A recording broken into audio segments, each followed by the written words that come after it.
بسم اللہ الرحمن الرحیم۔ السلام علیکم ناظرین۔ مسلمان، یہودی اور عیسائی ایک شہر کے لیے صدیوں سے لڑتے چلے آ رہے ہیں۔ تینوں مذاہب کے لیے یہ مقدس ترین مقام ہے اور ہر کسی کی خواہش ہے یہ اس کے قبضے میں آ جائے۔ شہر کا نام یروشلم ہے جسے مسلمان القدس کے نام سے جانتے ہیں۔ ہزاروں سال پرانا یہ شہر اس وقت اسرائیل کے قبضے میں ہے۔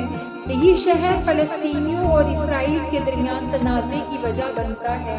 یہ شہر تینوں مذاہب کے لیے اتنا مقدس کیوں ہے، اس بارے میں ہم اس ویڈیو میں جانتے ہیں۔ مسلمانوں کے ہاں مکہ اور مدینہ کے بعد یہ اسلام کا تیسرا اہم ترین اور مقدس ترین مقام ہے۔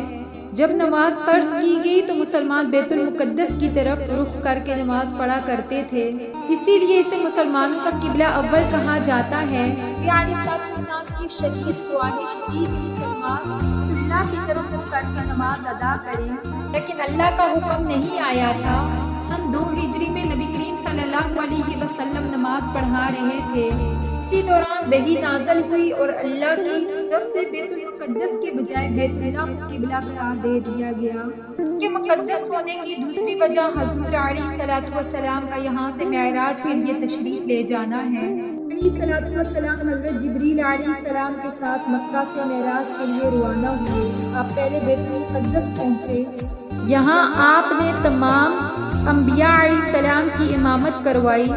اس کے بعد آپ یہاں سے آسمانوں کی طرف معراج کے لیے تشریف لے گئے۔ مسلمانوں کے لیے اس شہر کے مقدس ہونے کی تیسری بڑی وجہ یہ ہے پہلے سے موجود انبیاء کا ارض فلسطین کو اپنا مسکن بنانا ہے۔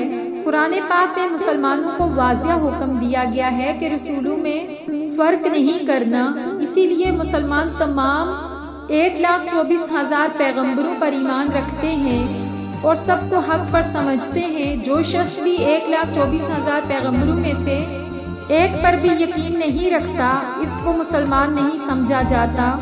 اب دوسری طرف عیسائی اور یہودی اس کو مقدس کیوں سمجھتے ہیں، چلیے یہ جانتے ہیں۔ عیسائی یروشلم کو اس لیے مقدس سمجھتے ہیں کہ یہاں حضرت عیسیٰ علیہ السلام کو مصلوب کیا گیا۔ عیسائیوں کا عقیدہ ہے کہ حضرت عیسیٰ علیہ السلام اللہ کے بیٹے ہیں، یعنی سلطنت کا قبضہ تھا جو دیوی دیوتاؤں کی پوجا کیا کرتے تھے۔ حضرت عیسیٰ علیہ السلام نے الناصرہ اور الجلیل میں توحید کی تبلیغ کی۔ رومیوں نے آپ علیہ السلام پر جھوٹا نبی ہونے کا مقدمہ چلایا اور سزائے موت سنائی۔ عیسائیوں کے عقیدے کے مطابق یروشلم میں حضرت عیسیٰ علیہ السلام کو صلیب پر لٹکانے کی سزا دی گئی۔ اس کے بعد آپ علیہ السلام دوبارہ زندہ ہوئے اور آسمانوں کی طرف اٹھا لیے گئے، جبکہ مسلمانوں کے عقیدے کے مطابق حضرت عیسیٰ علیہ السلام کو مصلوب نہیں کیا گیا، بلکہ اللہ نے آپ کو زندہ حالت میں ہی آسمانوں پر اٹھا لیا تھا۔ اسلام، عیسائیت اور یہودیت یہ تینوں ہی ابراہیمی مذاہب ہیں، یعنی تینوں مذاہب میں انبیاء حضرت ابراہیم علیہ السلام کی نسل میں سے آئے، اسی لیے آپ کو ابو الانبیاء کہا جاتا ہے۔ آپ کے 2 بیٹوں سے انبیاء کا سلسلہ چلا۔ ایک حضرت اسحاق علیہ السلام تھے جن سے یعقوب یعنی اسرائیل علیہ السلام ہوئے، اور پھر انہی کی اولاد بنی اسرائیل کہلائی اور ان میں ہزاروں نبی آئے، جبکہ دوسرے بیٹے اسماعیل علیہ السلام تھے جن میں نبیوں کے سردار نبی کریم صلی اللہ علیہ وسلم پیدا ہوئے۔ مسلمانوں کا عقیدہ ہے کہ ابراہیم علیہ السلام نے اللہ کے حکم پر حضرت اسماعیل علیہ السلام کی قربانی کرنا چاہی، لیکن اللہ نے بروقت انہیں ہٹا دیا اور ان کی جگہ ایک مینڈا رکھ دیا۔ قربانی کا یہ واقعہ مکہ کی سرزمین پر پیش آیا۔ یہودیوں اور عیسائیوں کا عقیدہ یہ ہے کہ حضرت ابراہیم علیہ السلام نے اسماعیل علیہ السلام کو نہیں بلکہ اسحاق علیہ السلام کی قربانی کی تیاری کی تھی۔ اس جگہ حضرت اسحاق علیہ السلام کو قربانی کیا جانا تھا، وہ جگہ یروشلم تھی، اسی لیے یہودی اور عیسائی یروشلم کو مقدس مقام سمجھتے ہیں۔ مصر کے فرعونوں نے بنی اسرائیل کو ہزاروں سالوں تک اپنا غلام بنا کر رکھا۔ حضرت موسیٰ علیہ السلام مبعوث ہوئے تو انہوں نے بنی اسرائیل کو فرعون سے نجات دلائی۔ آپ بنی اسرائیل کو مصر سے نکال کر ارض فلسطین لے آئے۔ یہودیوں کو یہاں پناہ ملی، اسی لیے وہ اس مقام کو ارض مقدس یا مقدس ترین سمجھتے ہیں۔ بنی اسرائیل میں ایک نبی حضرت داؤد علیہ السلام نے 1000 قبل مسیح یروشلم کو فتح کیا۔ مسلمان بھی حضرت داؤد علیہ السلام کو نبی مانتے ہیں، تاہم یہودی انہیں بادشاہ داؤد کہتے ہیں۔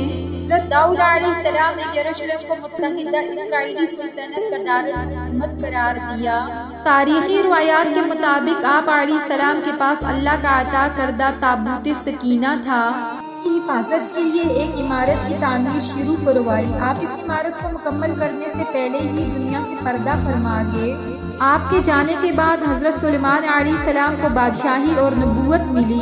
حضرت سلیمان علیہ السلام نے وہ عمارت مکمل کروائی جسے ہیکل یا یہودیوں کی عبادت گاہ بن سلیمانی کہا جاتا ہے۔ اس ہیکل کی تعمیر ہونے کے تقریباً 470 سال بعد 589 قبل مسیح میں بابل یعنی عراق کے حکمران بخت نظر نے یروشلم پر حملہ کیا اور شہر کو تباہ کر دیا۔ اس نے پورے شہر سمیت ہیکل سلیمانی کو بھی جلا کر راکھ کر دیا۔ اس کے بارے میں کہا جاتا ہے کہ یہ 1 لاکھ سے زیادہ یہودیوں کو غلام بنا کر اپنے ساتھ لے گیا تھا۔ اس واقعے کے 50 سال بعد سائرس اعظم نے یروشلم پر قبضہ کیا۔ یہودیوں کو یہاں آباد ہونے کی دوبارہ اجازت مل گئی۔ 500 سال قبل مسیح میں یہودیوں نے یہاں دوبارہ ہیکل کی تعمیر شروع کر دی۔ یہ دنیا بھر کے یہودیوں کے لیے قبلے کی حیثیت رکھتا ہے۔ یہاں آ کر یہودی عبادات قربانیاں کیا کرتے تھے۔ لگ بھگ 500 سال کے قریب یہ موجود رہا۔ سن 70 قبل مسیح میں یہودیوں اور رومیوں کے درمیان پہلی جنگ ہوئی۔ روم کے آرمی نے یروشلم کا محاصرہ کیا اور اس کو ایک مرتبہ پھر سے اپنے قبضے میں لے لیا۔ روم کی حکمرانی قائم ہونے کے بعد ہزاروں سال سے یہودیوں دوبارہ اس ہیکل کی تعمیر نہ کر سکی۔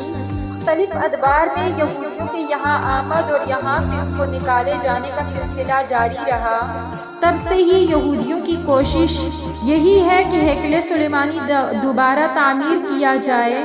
کہا جاتا ہے کہ اسرائیل کی طرف سے یروشلم میں تیسرا ہیکل تعمیر کرنے کی کوشش ہو رہی ہے، جس کی وجہ سے اسرائیلیوں اور فلسطینیوں کے درمیان آئے دن کوئی نہ کوئی جھڑپ ہوتی رہتی ہے۔